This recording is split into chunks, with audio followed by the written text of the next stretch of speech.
Ya estamos listos y vamos a comenzar. Buenas tardes, bienvenidos a esta 22ª edición de Coloqueos, una serie de conferencias en línea que se coordinan desde el Instituto de Cultura Puertorriqueña y tienen como propósito el educar sobre temas culturales. Yo soy Pablo Luis Crespo Vargas y seré su moderador por la tarde de hoy. Para beneficio de nuestros seguidores, la conferencia está siendo grabada para luego ser colocada en el canal de YouTube del Instituto de Cultura Puertorriqueña. A la vez, se estará transmitiendo en el Facebook Live de nuestra institución. Los participantes no tienen acceso al micrófono, pero se exhorta a utilizar el chat o la sección de preguntas para colocar sus interrogantes. Una vez culmine la intervención de nuestra conferenciante invitada, procederemos a atender las preguntas que hay en el chat. Hoy tendremos la oportunidad de conocer sobre presencia y evolución del gastronómico como símbolo identitario en la literatura puertorriqueña, con la doctora Milagros Santiago Hernández, quien es maestra de español en el Departamento de Educación y posee un doctorado en Filosofía y Letras con concentración en literatura caribeña del Centro de Estudios Avanzados de Puerto Rico y el Caribe. Recientemente publicó su primer libro, que se titula A la novela de la dictadura, en el cual analiza la utilización de los referentes culinarios como metáfora del totalitarismo en varios textos hispanoamericanos. Sin más, le damos la bienvenida a Milagros. Milagros, ¿puedes comenzar? Bienvenida. Muchas gracias, Pablo, por la invitación y buenas tardes a todos. Gracias por su presencia. Hoy les voy a estar hablando acerca de la presencia y evolución del tema gastronómico como símbolo identitario en la literatura puertorriqueña. Se trata de una mirada panorámica. Sería muy ambicioso hacer un análisis exhaustivo, ya que pues, el tema es bastante profundo y bastante presente en la literatura puertorriqueña, así que lo que vamos a dar es una mirada de reojo a la presencia del tema y a cómo el tema está vinculado con la identidad del puertorriqueño y cómo va fluctuando esa identidad. Bien, vamos a comenzar con las crónicas de Indias. Comenzaremos con las crónicas de India, que aunque no sean específicamente textos literarios, en algunas de ellas ya se vislumbran ciertas pinceladas literarias en cuanto a las descripciones del paisaje y las costumbres de los habitantes. Se trata de una interpretación del entorno y de las circunstancias que rodean a los colonizadores desde su particular visión de mundo. Por ende, podría decirse, que en algunos casos estamos ante una reconstrucción subjetiva de una realidad. Por ejemplo, para explicar esta nueva experiencia, los colonizadores se ven precisados a utilizar los referentes que traen del viejo mundo. En la carta de Fray Damián López de Haro a Juan Díez de la Calle, escrita en 1664, por ejemplo, la piña es como el limón dulce y el melocotón muy maduro. El carey es peor sustento que la vaca. Los melones no son tan buenos como los de España. No hay uvas y las granadas son buenas, aunque medianas. Hay frutas dulces, pero sosas al gusto, valga la paradoja. El pan es mejor que el casabe, el cual no importa cuán fino lo elaboren, no le entra de los dientes para adentro, y los plátanos eran sustento de negros y de blancos pobres. Mientras el obispo de San Juan va calificando como superiores los productos peninsulares en contraposición con los productos nativos, también va proyectando una visión de supremacía europea frente a una isla, según su percepción, exótica e incivilizada. A los ojos del religioso, los isleños son holgazanes y faltos de espíritu emprendedor por no desarrollar la agricultura a escala comercial, especialmente la pesca y la cría de aves. Como ya sabemos, una tendencia de todo inmigrante es la recreación de los platos autóctonos como una manera de mantener sentido de identidad en el exilio. Sobre este particular, López de Haro menciona los barriles de harina traídos de España, con los cuales le hicieron rosquillas como en Sevilla, pero con la humedad de la tierra se va corrompiendo, de modo que el pan es muy malo. Cierro cita.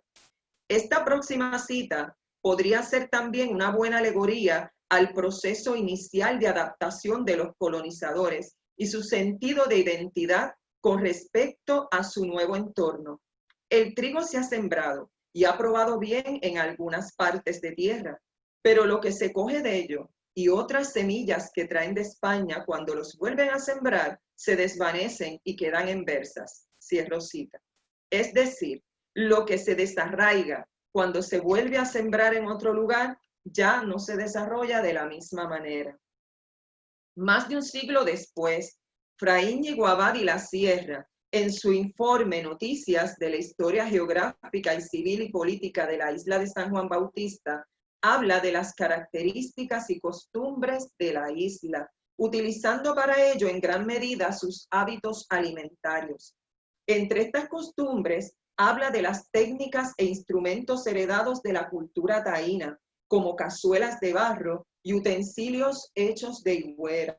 En cuanto a la dieta, el ñame africano, la batata y la calabaza taínas y el arroz proveniente de España ya pueden interpretarse en estos alimentos como una versión adaptada de las llamadas ollas podridas españolas y a su vez como la alegoría de una identidad mestiza y gastronómicamente pluricultural.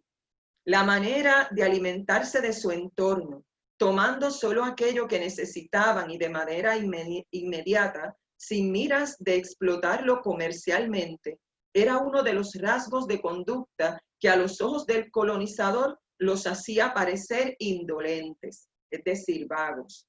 Cito, el que tiene 4 vacas, y un pedazo de tierra para mantenerlas, plantar un platanar o sembrar un poco de arroz o de maíz, se considera hombre acomodado y con medios sobrados para mantener una familia. Cierro cita. Esta cita de la Sierra me recuerda mucho la canción El Jaragual, que la hizo famosa Ismael Rivera, que tiene pues el mismo tipo de filosofía. Según Abad y la Sierra, la manera de ser del puertorriqueño es difícil de explicar y para poder hacerlo encuentra algunas circunstancias que le sirven para construir una personalidad colectiva. Una, el clima que los hace indolentes y desidiosos, y la otra, la fertilidad del país. Es decir, que al ser tan fértil la tierra, pues ellos no tenían necesidad de esforzarse arándola, abonándola, porque ya pues alrededor la naturaleza le daba pues lo que ellos necesitaban para su sustento. Bien, en su ensayo Las ciudades invisibles, Italo Calvino expresa que es el humor de quien la mira el que le da la forma a la ciudad de San Rude. ¿Qué quiere decir esto? Que lo mismo sucede, podría aplicarse a los cronistas, bien, por la siguiente razón. Ellos están mirando a Puerto Rico, están mirando la isla, pero ya con prejuicio, ya lo están mirando con el conocimiento que tienen del viejo mundo. Y entonces comparan, bien, y lo que hace esto es que ellos tildan de vagos, de indolentes a los habitantes, ven la dieta que llevan, critican su dieta, interpretan que la dieta de ellos es mejor que la de los isleños, porque ellos van a mirar todo con referentes que traen del viejo mundo. Seguimos este viaje y nos vamos a detener ahora en el año 1843 con la publicación de Aguinaldo Puertorriqueño. De acuerdo al grupo de autores puertorriqueños y españoles que componen esta antología, su intención era publicar un libro enteramente indígena y con él reemplazar la antigua botella de Jerez, el mazapán y las vulgares coplas de Navidad de nuestros abuelos. En otras palabras, buscar manifestar la identidad puertorriqueña desligada de las tradiciones españolas, simbolizadas aquí con la gastronomía peninsular. Lo más interesante, sin embargo, es la carta que le sirve de prólogo al texto, en la cual Francisco Vasallo alienta al grupo de jóvenes a continuar escribiendo, pero sin olvidar las tradiciones, especialmente las gastronómicas, que pretendían suplantar con el libro. Acto seguido, Vasallo hace un despliegue de los manjares navideños de diversos países europeos, resaltando la fidelidad de esto a su cultura gastronómica y señalando que a nadie se le ocurre que la literatura tenga por qué pugnar con las tradiciones gastronómicas. De este modo, les insta a inscribir sin dejar por ello escapar el puerquito asado de Nochebuena, el arroz con melao, los pasteles de hoja, el queso, el arroz con perico y los demás manjares. Es decir, que para seguir el camino de los países civilizados, en palabras del mismo Vasallo, es preciso respetar las costumbres tradicionales de nuestros padres sin miedo de adaptar costumbres nuevas. Pocos años después, en 1849, Manuel Alonso publicó El Jíbaro. Sin embargo, la visión de Jíbaro de Manuel Alonso, vamos a ver que contrasta con la visión idílica que se tiene del jíbaro, que es el campesino blanco de la montaña, que es portador de todas las virtudes que debe tener un buen puertorriqueño. Los cuadros costumbristas de Alonso, cuyo objetivo, según sus palabras, es, y cito, corregir las costumbres deleitando, presentan la visión paternalista de sus predecesores cronistas, quienes, en palabras de Fray Íñigo Abad y la Sierra, corrigieron en parte el carácter de los indios. Y tenemos aquí la misma mirada de los cronistas. Tengo que corregir las costumbres que estoy viendo. Bien, se ve entonces Manuel Alonso viendo desde una distancia aquello que él está describiendo. Estos cuadros de Alonso componen un mosaico, o en términos gastronómicos, vamos a decir que es como un sancocho bastante sustancioso de la sociedad, donde se juntan el peón, el hacendado, el pendenciero, el adulador, el político, el jugador, el jaiba, en fin, toda una cornucopia de la sociedad puertorriqueña, para aquel entonces bajo el mismo calificativo jíbaro. O sea que el calificativo jíbaro se le da aquí a todos los sectores de la sociedad. En la escena 6, un casamiento jíbaro, por ejemplo, aparece toda una gama de diversos sectores de la sociedad unidos en el tema del banquete de bodas. Aquí la gastronomía no aparece como paliativo del hambre ni como alimentación de subsistencia, sino de manera festinada y unificadora de toda una sociedad. Lo ostentoso de la celebración y del festín nos deja ver que se trata de una pareja socialmente aventajada, posiblemente de una pareja de hacendados. En esta participan de una forma u otra todos los sectores de la sociedad en un ambiente carnavalesco. Los que no están invitados, que eran como 60, pues participan de la comitiva y se unen entonces a la algarabía.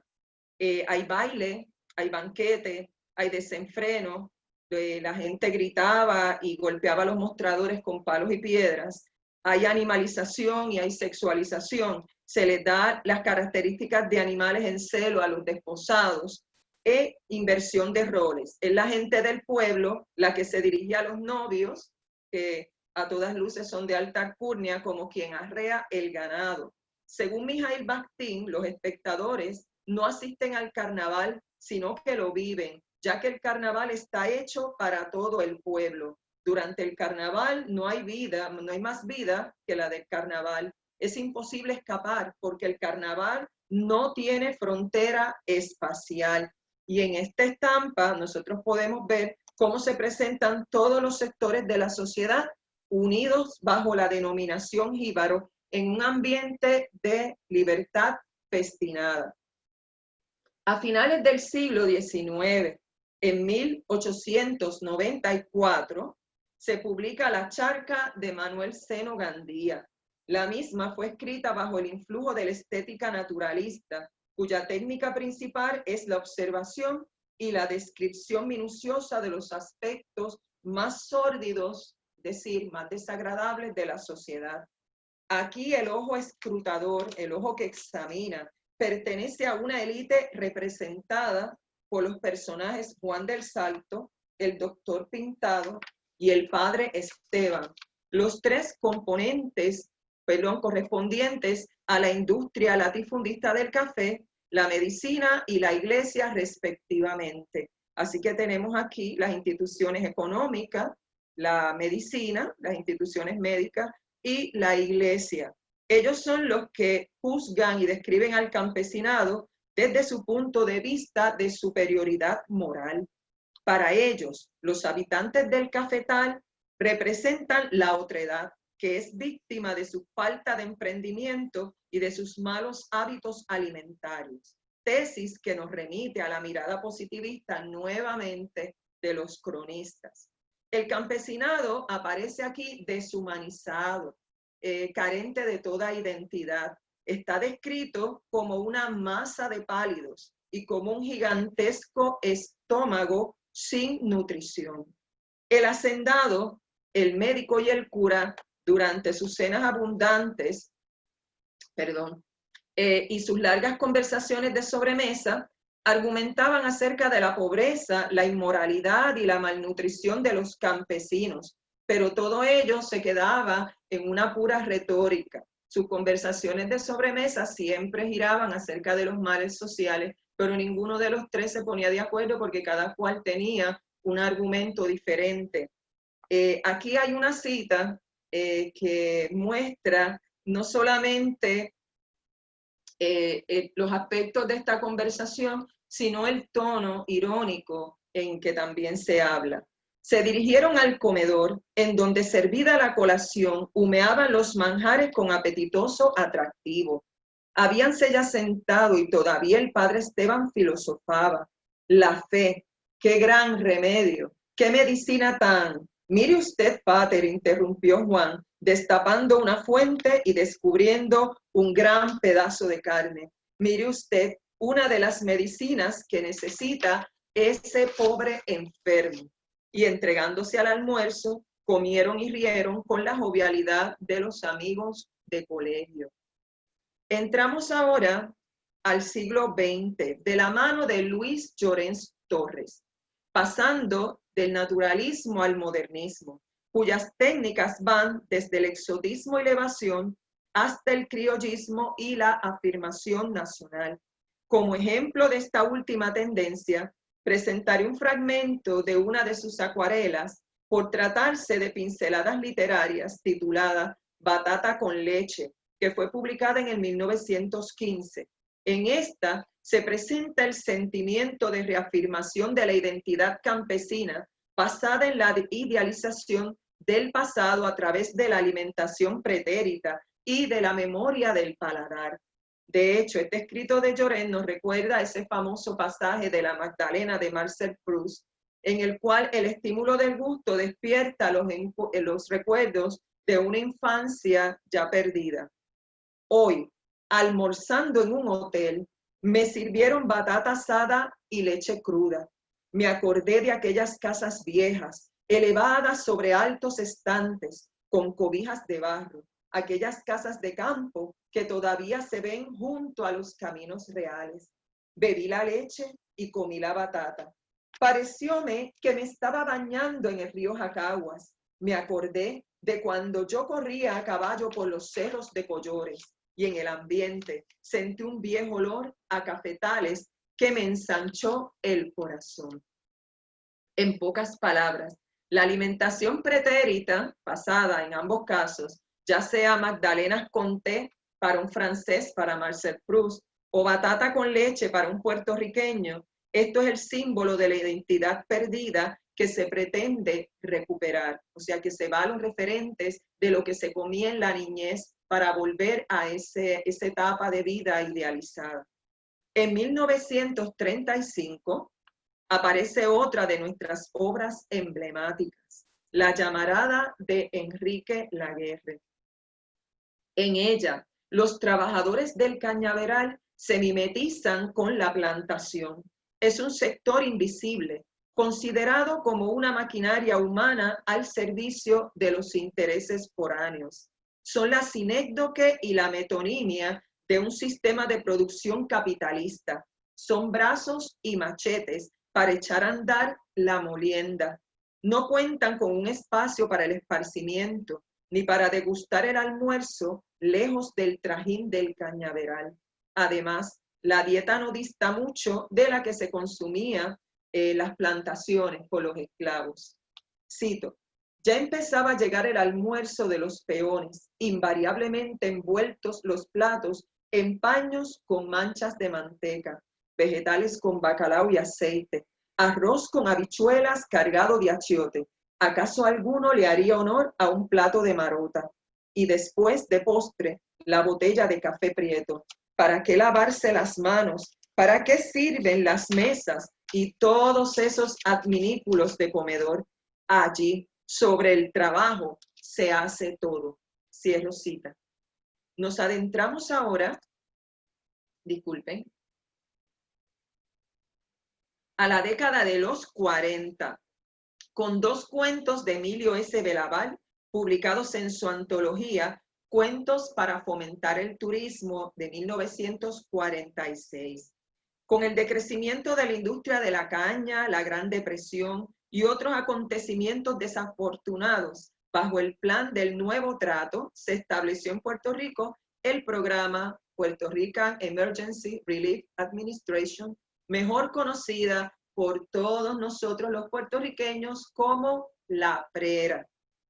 Ese es el escenario histórico del cuento Mantengo, en el cual Belaval nos presenta el inicio de la cultura de dependencia de las ayudas federales, o la lluvia de maní tostado, como la llama el protagonista, como queriendo decir que es el maná americano que cae del cielo.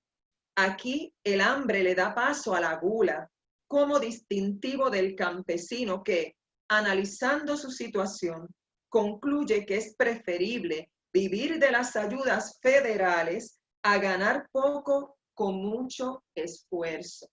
¿Para qué tengo que trabajar si las ayudas federales son mayor ¿verdad? Y son mayor compensación que la que yo obtengo de un trabajo bastante duro, en este caso, como lo es la agricultura? Voy a citar un fragmento del cuento. Al día siguiente, subió a la Guaragüera de Chiche Malpica una unidad de recién creada organización de ayuda con muchas tarjetas y un bloque de papel cuadriculado.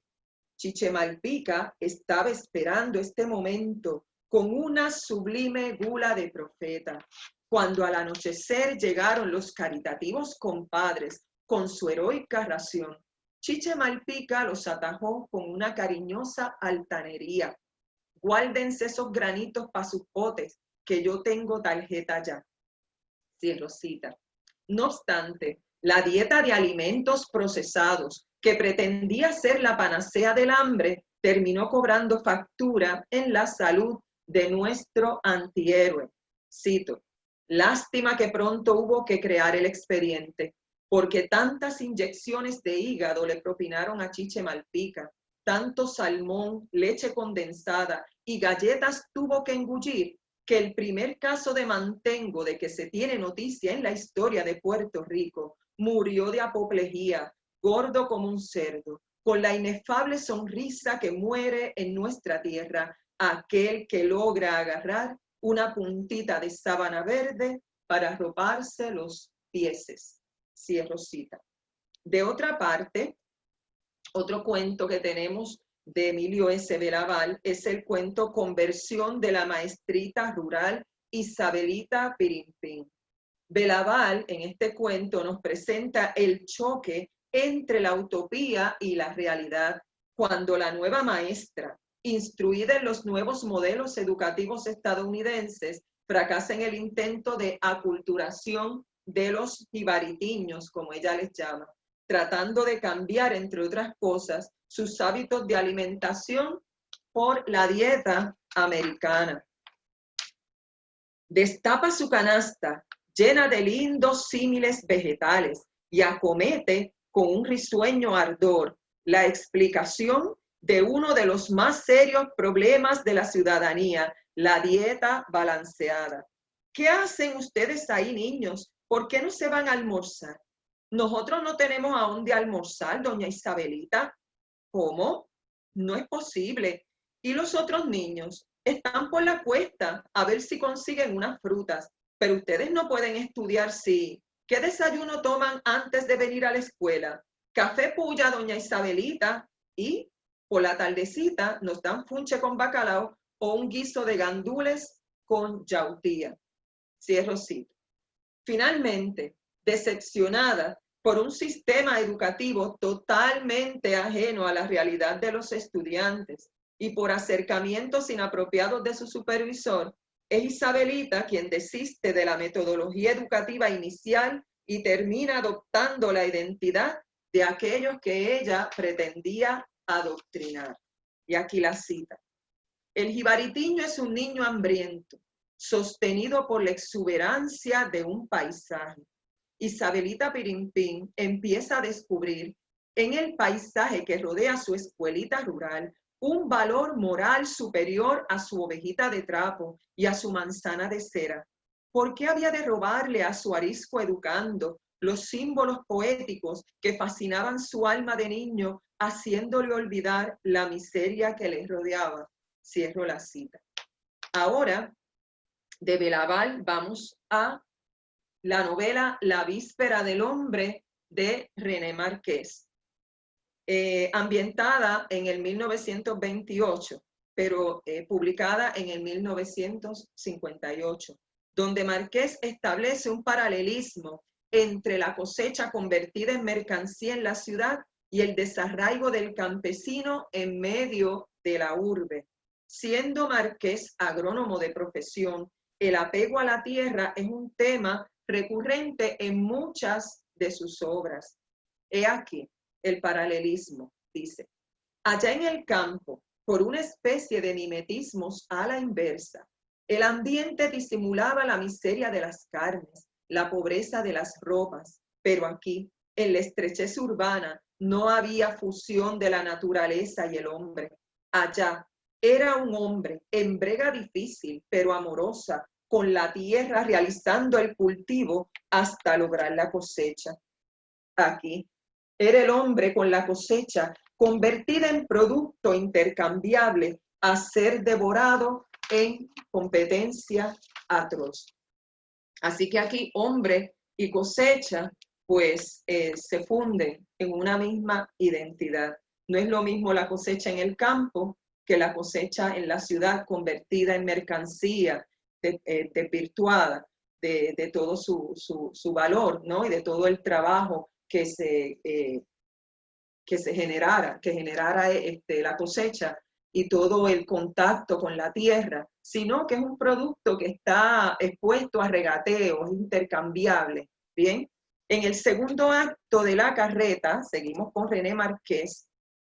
Esta se desarrolla en el Arrabal de la Perla, por su parte. Allí hay una escena en la cual los personajes se remontan a su pasado, como lo hiciera Llorens, mediante los alimentos que solían consumir en el campo. Esto ocurre cuando Luis, el hijo mayor de doña Gabriela, por fin consigue un trabajo como jardinero y compra algunos encargos en la plaza del mercado. Él había insistido en llevarse a su familia a vivir en la Perla, buscando progreso, huyendo de la tierra, y sin embargo, al no conseguir trabajo en la ciudad, tiene que entonces buscárselas como jardinero, y es este trabajo el que le da dinero para él poder ir a comprar. Y cuando tiene ese poder adquisitivo para poder ir a comprar a la plaza del mercado, pues entonces va a comprar aquellos productos que consumía él en el campo. Y él dice, le dice a su mamá, ya verás, vamos a tener una serenata de vianda y bacalao, nada de arroz ni de porquerías heladas. Y acto seguido, ambos comienzan a rememorar su vida en el campo con el abuelo. Y es algo parecido a la acuarela batata con leche que discutimos anteriormente. Comen su alimentación pretérita del campo, que proviene del campo, y entonces empiezan a recordar de manera idealizada lo que era su vida antes de ellos emigrar a la ciudad. Durante las décadas subsiguientes y debido a los conflictos bélicos acaecidos, la industrialización, el urbanismo y la emigración, la narrativa ha de amoldarse a los valores de la sociedad moderna. Uno de estos es el consumismo desmedido, especialmente los excesos gastronómicos. En la antología Incancara Nublado, publicada en 1982, Ana Lidia Vega nos presenta varios cuentos en los cuales la gastronomía es un recurso fundamental para presentar el problema colonial y por ende de identidad puertorriqueña. Uno de ellos es el cuento Puerto Rican Syndrome o Cosas extrañas veredes. Utilizando el epígrafe, Puerto Rico es el cadáver de una sociedad que no ha nacido. El del español Jacinto Salas Quiroga parodia el asunto de la asimilación cultural mediante el culto a las festividades y a la gastronomía anglosajona. Barbacoas de hamburgers en el día de George Washington, Coca-Cola, ketchup, Virginia Ham, Cherry Tree Rice Krispies, describe a su vez toda una procesión de enfermos por sobrealimentación, y esto nos remite al cuento Mantengo de Emilio S. Belaval. Bien, que se dirige al encuentro de la bandera estadounidense, proclamada como la nueva matrona de los puertorriqueños. Ya en la segunda edición de Encancara Nublado, ella añade, y le pone como, ¿verdad?, la ñapa, ella añade la historia de arroz con habichuela, publicada en el 1983. En esta historia es un llamado a la lucha y a la afirmación identitaria, ¿verdad?, mediante la alegoría de la fonda, el ambiente de la fonda feliz, que luego cambia de nombre al Happy Hot Dog, es la alegoría de la sociedad puertorriqueña y del debate identitario. En ella el asunto de la hispanofilia está representado por el arroz, blanquito, pinudo y empolvado. De otra parte, el mestizaje, en cuyo fenotipo predomina la mulatez, está caracterizado por las habichuelas coloradas guisadas, retozando en salsa con jamón y tocino, ajo y cebolla, pimiento y calabaza. Es la llegada del nuevo ingrediente, descrito por los habitantes de la fonda como un coso feo y raro, largo como la pelona y de un colorado enfermizo, la que ocasiona que la enemistad de más de 4 veces centenaria entre arroz y habichuela se convierta en una alianza revolucionaria para arrojar fuera del plato al invasor estadounidense. Y aquí también ella hace referencia con el epígrafe que es de Lolita Lebrón, y con que aquello fue Jayuya, está haciendo entonces alusión a la revuelta de los años 50. En 1988, Ana Lidia Vega publica su ensayo Vegetal fiero y tierno, donde nuevamente aborda el tema de la alimentación basada en productos procesados y de importación estadounidense, esta vez en contraposición con la dieta vegetariana. Presenta esta vez la confusión de identidad mediante el diálogo paradójico de los familiares que consumen en Burger King mientras tildan de americano el vegetarianismo. Y cito, esos vegetarianos son gente rara, ¿eh? Religiones orientales de esas que le afeitan la chola a uno. Conclusión, que eso definitivamente puertorriqueño no es. Es más, es hasta americano. Cierro cita.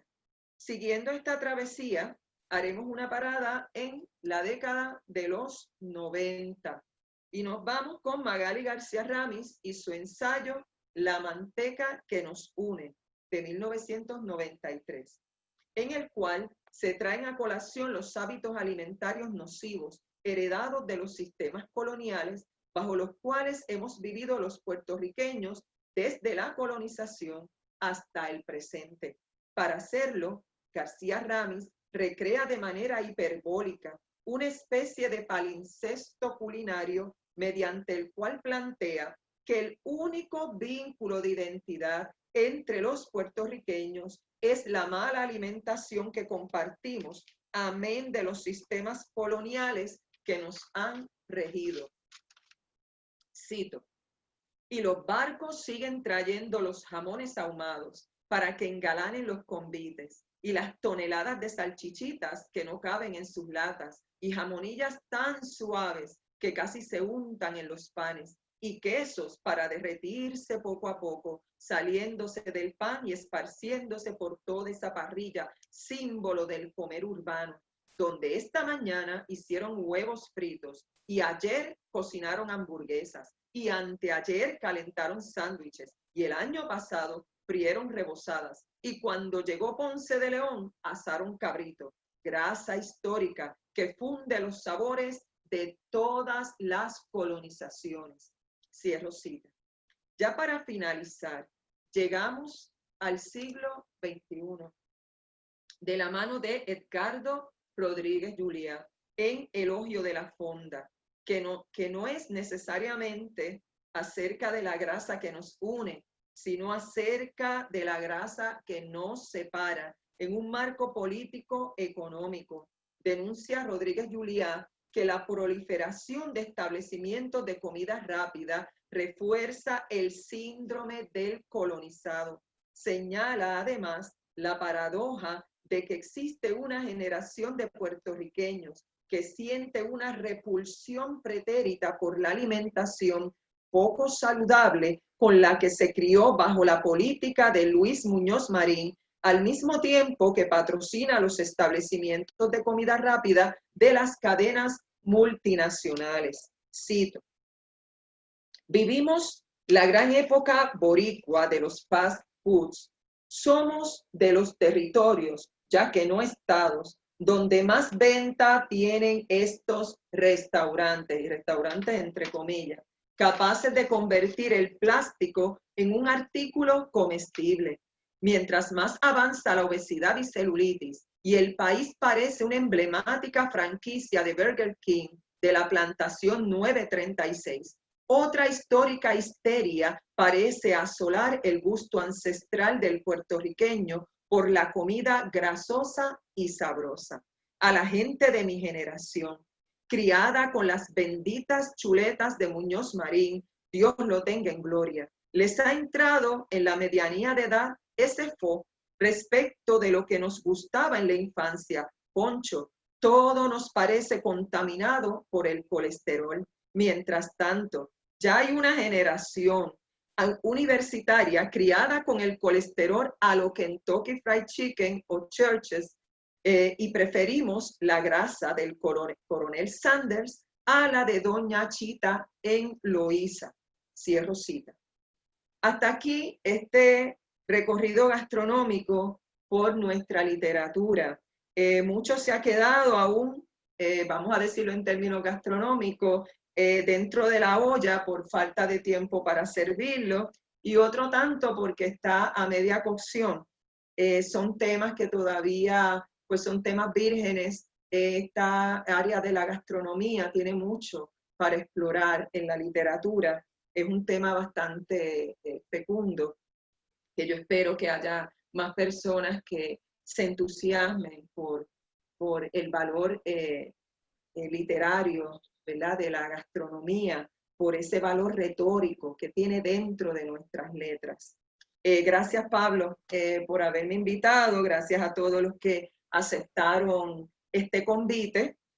Para cerrar, ¿verdad?, y a modo de una sobremesa, les voy a leer una décima de don Luis Llorens Torres, porque independientemente de las circunstancias que nos lleven a comer una cosa o a comer otra cosa, hay una mancha gastronómica que nos identifica a donde quiera que vamos, a la que podemos llamar, en el buen sentido de la palabra, y parafraseando a Magali García Ramis, la mancha que nos une. Mata de plátano, a ti te debo la mancha, que ni el jabón ni la plancha quitan de encima de mí. Desde que jíbaro nací, al aire llevo el tesoro de tu racimo de oro y tu hoja verde y ancha. Llevaré siempre la mancha per secula seculorum. Muchas gracias a todos. Gracias, Milagro. Excelente presentación. Me imagino que el público está igual que yo. Luego de escucharte, es difícil no pensar en comida. Tenemos varias preguntas, ¿verdad? La primera, ¿cuál es la obra que consideras es la que más presenta estas características gastronómicas en la literatura puertorriqueña? Wow, son muchas, realmente, pero curiosamente las que más tienen este tema y se aferran este tema para trabajar el tema de la identidad, yo diría que son las obras de la diáspora, ¿bien? Escritores de la diáspora, por ejemplo, Esmeralda Santiago y otros escritores, trabajan muy bien el tema de la gastronomía y aparece hasta de manera subliminal en casi todo lo que escriben. Es como un anclaje identitario que utilizan, y yo diría que lo utilizan a manera subconsciente. Y ese sería un excelente tema, los escritores de la diáspora y la gastronomía, pues para trabajarlo en alguna otra conferencia. Pero así que me viene a la memoria, aparte obviamente Rodríguez Juliá, que trabaja muchísimo el aspecto gastronómico a nivel literario. Fuera pues de Rodríguez Juliá, pues yo diría que los escritores de la diáspora puertorriqueña. Muchas gracias. En el futuro, yo sé que esto no es muy, porque realmente va a tener que pensar cómo sería proyectar lo que estás presentando, ¿verdad? ¿Cómo tú crees que en el futuro se va a presentar la gastronomía puertorriqueña en la literatura? Si hay una tendencia, sí. Bueno, la tendencia que yo veo, obviamente, es una tendencia que va acorde con los cambios sociales, los cambios políticos, los cambios económicos, mientras va evolucionando la historia, pues obviamente va evolucionando lo que nosotros comemos, son muchos factores. Obviamente en nuestro caso, el factor principal ha sido el factor político, el factor colonial, que otros imponen e impongan lo que nosotros estamos comiendo. Sin embargo, yo he visto pues como un despertar, un renacer de la agricultura ecológica, muchos jóvenes agrónomos que están trabajando la tierra de manera ecosustentable, y ha habido, pues son jóvenes, ¿verdad? Y ha habido un auge tremendo en este sector de la agricultura sustentable. Y yo creo que Puerto Rico, por todas las cosas que estamos viviendo, todos estos procesos históricos que hemos estado pasando y de los últimos 3 años hacia acá, pues yo diría, parapaseando un poquito a René Márquez, tenemos que volver y mirar a la tierra, mirarla de manera sustentable, o sea, cómo podemos ser autosustentables, cómo nosotros podemos sacar provecho de una isla tan fértil que ya se decía desde las crónicas de India. Así que yo creo que hacia ahí vamos. Prefiero tener esperanza y prefiero pensar que nosotros los puertorriqueños pues vamos a aprender a ser autosuficientes en lo que a la alimentación se refiere. Ok, próxima pregunta. ¿Qué otros elementos de la identidad puertorriqueña resaltan en la literatura puertorriqueña moderna? Perdón por la redundancia. Ok, ¿qué otros elementos de la identidad puertorriqueña se resaltan en la literatura moderna? Bueno, del puertorriqueño, de su identidad, pues tenemos el apego el amor a la tierra, que se resalta mediante este tema de la gastronomía. ¿Cómo te podría decir? He dicho, ¿verdad? Varios, claro, uno desde la mirada del extranjero, de cómo nos ven, pero somos unas personas bien apegadas a la tierra, los valores familiares también se ven bien reflejados en la literatura puertorriqueña, sobre todo el apego a la madre, el apego a la tierra, el apego a ese pasado pretérito, idealizado, todos esos valores, los valores fundamentales del puertorriqueño, la unidad del puertorriqueño, donde quiera que tú te encuentres, el decir, si vas al extranjero y comes cierta comida que se supone que pues es una comida pues típicamente culturalmente puertorriqueña, pues denota ese apego a la patria, ese amor patrio.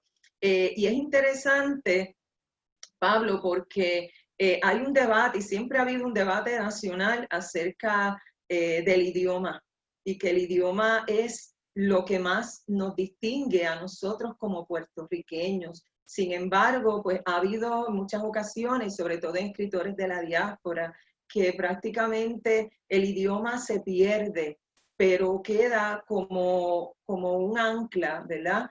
Ese apego a la gastronomía de su patria o muchas veces de la patria de sus ancestros. Decía María Teresa Babín que de todos los bastiones que en el exilio pueden caer, el último, el de mayor resistencia, es el paladar. O sea que ante el desarraigo de la persona que emigra, el último bastión, el último que se resiste a sucumbir a la asimilación es el paladar. Muy bien. ¿Dónde podrían conseguirse documentos primarios que expongan la historiografía gastronómica de Puerto Rico y qué textos sí que hagan un recorrido sobre economía? No te escuché la última parte, Pablo. ¿Y qué textos existen sobre nuestra economía?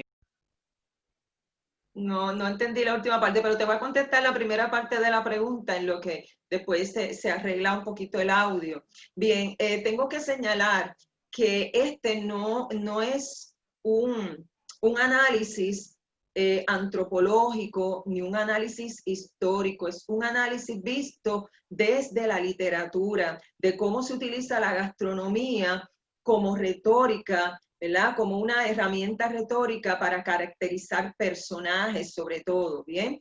Y situaciones también, y para metaforizar situaciones. En el caso del libro que publiqué recientemente, A la mesa del tirano, gastronomía como metáfora de poder en la novela de la dictadura, es para metaforizar el poder dictatorial. Pero hay aquí excelentes investigadores que se han dado a la tarea de eso mismo, de buscar esos documentos. Ahora me viene a la mente Cruz Ortiz Cuadra, ¿verdad? Vamos a decir que para mí es el experto en este tema antropológico de la gastronomía puertorriqueña, ¿verdad? Y entonces, pues hacia ahí, ¿verdad? Debería dirigirse la pregunta, porque en este caso, pues yo analizo el texto literario desde eso mismo, desde una mirada de la retórica literaria, ¿verdad? Y metafórica.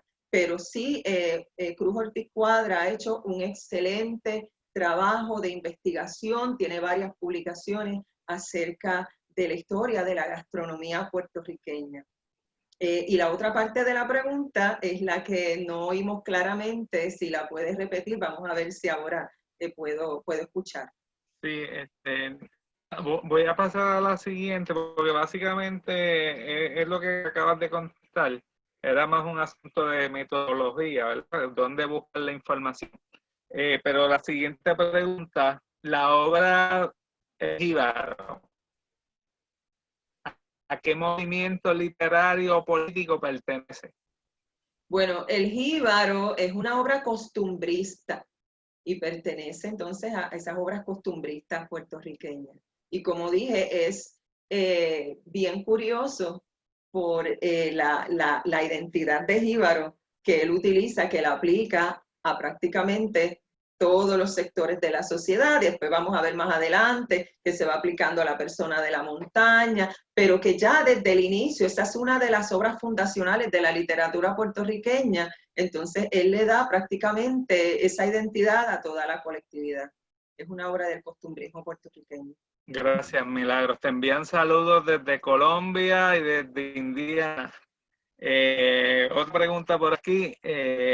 Vocabulario gastronómico indígena, taíno.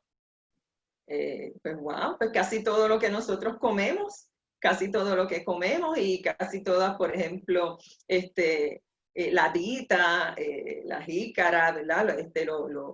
Eso también tiene que ver con la antropología, ¿verdad? Pues tenemos la yautía, la batata, la yuca, ¿verdad? Casi todo lo que comemos nosotros, ¿verdad? Estos tubérculos, pues son de origen taíno, los frutos, el caimito, ¿verdad? Hay mucho, ¿verdad? Muchas palabras, mucho de ese vocabulario taíno todavía nosotros lo utilizamos gracias a nuestros hábitos alimentarios y gracias porque nosotros hemos conservado dentro de todo, hemos conservado esos hábitos de alimentación. Muy bien, te voy a leer un comentario que Luis Armando desde Colombia creo que viene. Excelente puesta, doctora Milagros. Es muy agradable escuchar y comparar, mostrando esa etnia puertorriqueña comparada con la literatura. Desde su punto de vista de la gastronomía puertorriqueña, cómo Puerto Rico aporta cultura, es decir, él lo está aseverando, cómo Puerto Rico aporta cultura al resto de Latinoamérica en esta globalización. Gracias. Pasamos a la siguiente pregunta. ¿Conoce algún trabajo que sigue esta línea en otros países hispanos? ¿Qué podría mencionar de ellos? Bueno, países hispanos ahora como tal no me viene ninguno a la mente, pero Rita de Messenier no es hispana, es europea y sin embargo pues ha hecho unos trabajos, unas aportaciones bien valiosas al trabajo de la gastronomía y la literatura. Así que Rita de Messenier sí es una gran estudiosa, ¿verdad? Quien admiro mucho. Yo estoy, ¿verdad? Empezando ahí en cierne comparado, ¿verdad? Con los trabajos que han hecho, ¿verdad? Otros profesores que llevan muchos años trabajando el tema de la gastronomía. Me preguntan por aquí, ahorita yo sé que hablaste de la diáspora, pero me preguntan, ¿los escritores puertorriqueños que viven en Estados Unidos también se identifican con la gastronomía nativa? Sí, eso precisamente lo que acabamos de decir anteriormente, que ellos se aferran a esa gastronomía pretérita. Ellos presentan en muchas de las obras una visión idealizada del pasado, de la isla, una visión paradisiaca, lo que le contaban los abuelos, los bisabuelos, ¿verdad? Porque muchos son de tercera o una cuarta generación, pero sin embargo se aferran al tema, al asunto gastronómico como anclaje de identidad. Y sí, en las obras se ve mucho. Por ejemplo, también personas que han emigrado, escritores puertorriqueños que han vivido un tiempo pertenecientes al canon de la literatura puertorriqueña, han vivido un tiempo fuera de Puerto Rico, en Estados Unidos especialmente, y luego han regresado. Tenemos las famosas décimas de Virgilio Dávila, Nostalgia, su poema Nostalgia. ¿Dónde encontraré como en mi suelo criollo el plato de arroz con pollo y la taza de buen café? O sea que siempre el tema gastronómico es un tema presente en la diáspora puertorriqueña.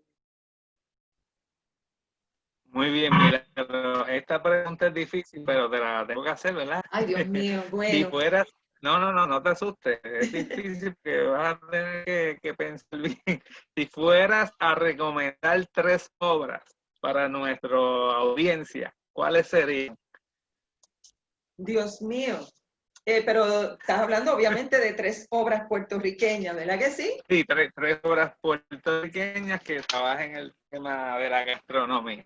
Bueno, de aquí todos, pero por ejemplo, pues son esas obras que obviamente son monumentos literarios en Puerto Rico, del tema telúrico, La Charca, La Llamarada y La Carreta.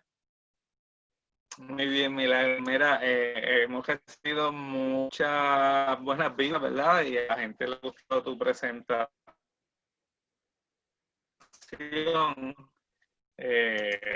La mencionan como que es algo refrescante, de hecho lo es. Este tema es un tema que poco se discute. Pero nada, Milagro, gracias por estar con nosotros y compartir este tema de nuestra cultura, que es de mucha importancia.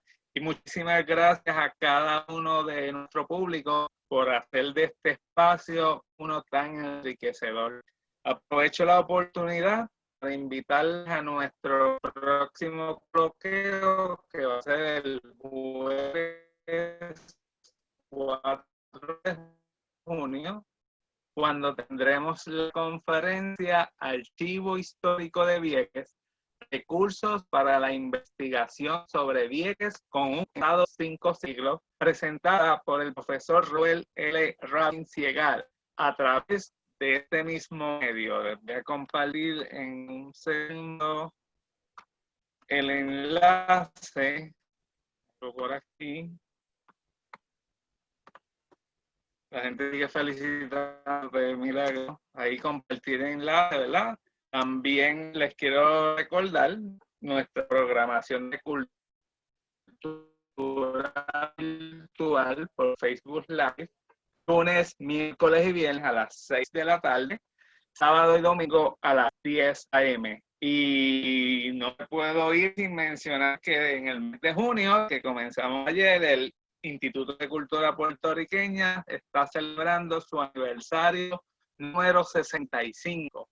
Por lo tanto, me pido, y una vez más agradecido de poder compartir con ustedes en estas tardes repletas de milagros. Y nada, nos despedimos. Gracias, Milagro. Gracias a todos ustedes por asistir y pues gracias Pablo por la invitación. Gracias a ti, excelente.